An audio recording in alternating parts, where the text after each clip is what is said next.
Seigneur, Seigneur, ouvre-nous. Amen, je vous le dis, je ne vous connais pas. Veillez donc, car vous ne savez ni le jour ni l'heure.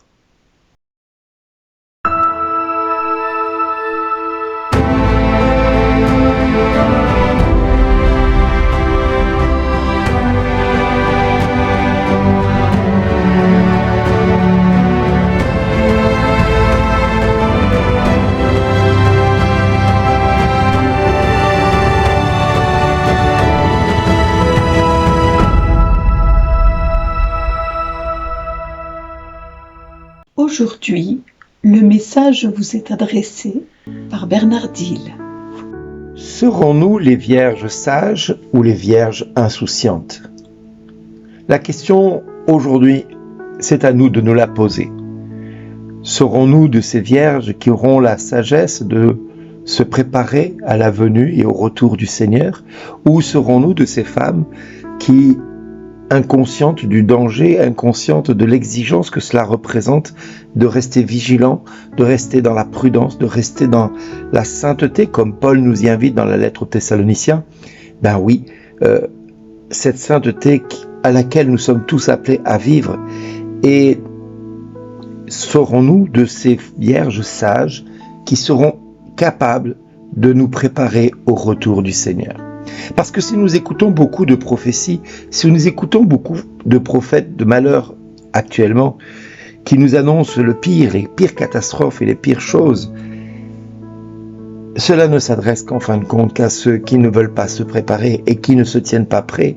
Mais si vous faites partie de ces 5 vierges sages, c'est-à-dire de ces vierges qui gardent contre leur cœur la parole de Dieu et tentent de la mettre tous les jours, jour après jour, nuit après nuit, épreuve après épreuve, joie après joie,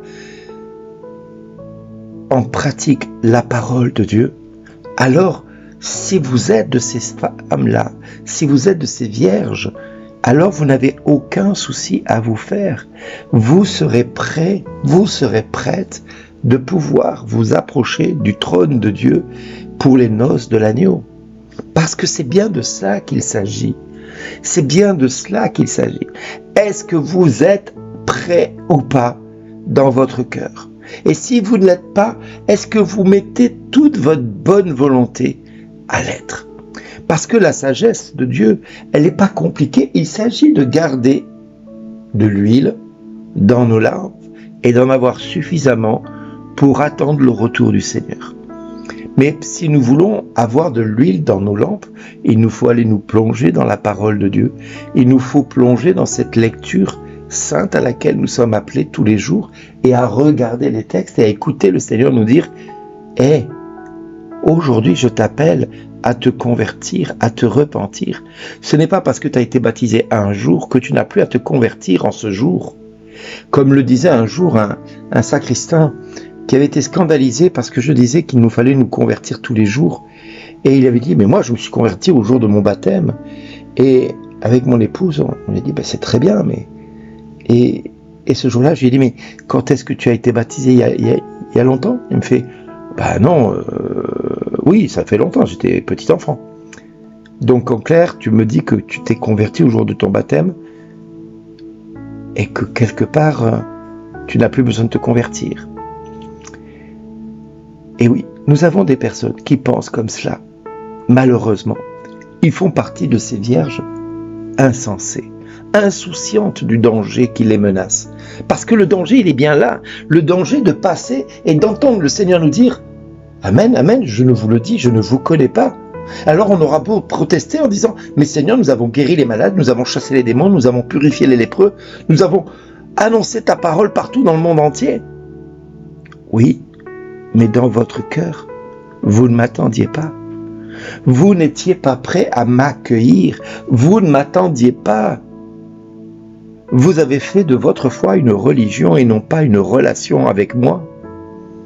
Et c'est cela que je vous reproche, à vous, scribes et pharisiens, qui voulez prétendre que vous êtes sauvés parce que vous faites tout ce que vous pouvez pour être méritant du salut. Mais non, le salut, il est par grâce.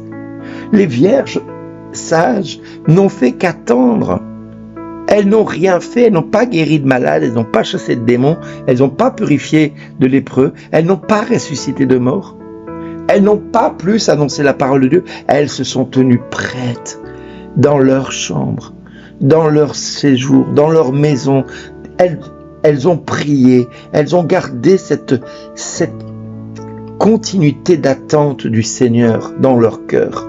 Et c'est ce qui fait toute la différence avec tous les enfants de Dieu qui par moments pensent qu'en allant au culte ou à la messe ou en allant ceci ou à cela, cela va suffire pour les sauver.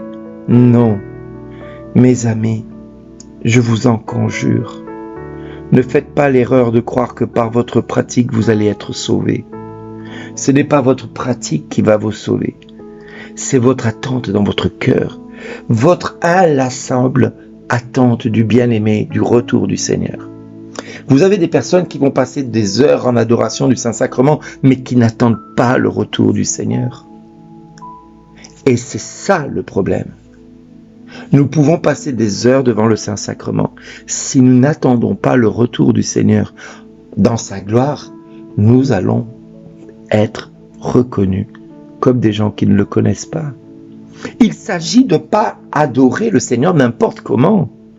C'est-à-dire quand vous êtes devant le Saint-Sacrement, vous devez attendre le retour du Seigneur, qu'il vienne se manifester en gloire dans votre vie, qu'il vienne changer toute votre espérance en une espérance de gloire.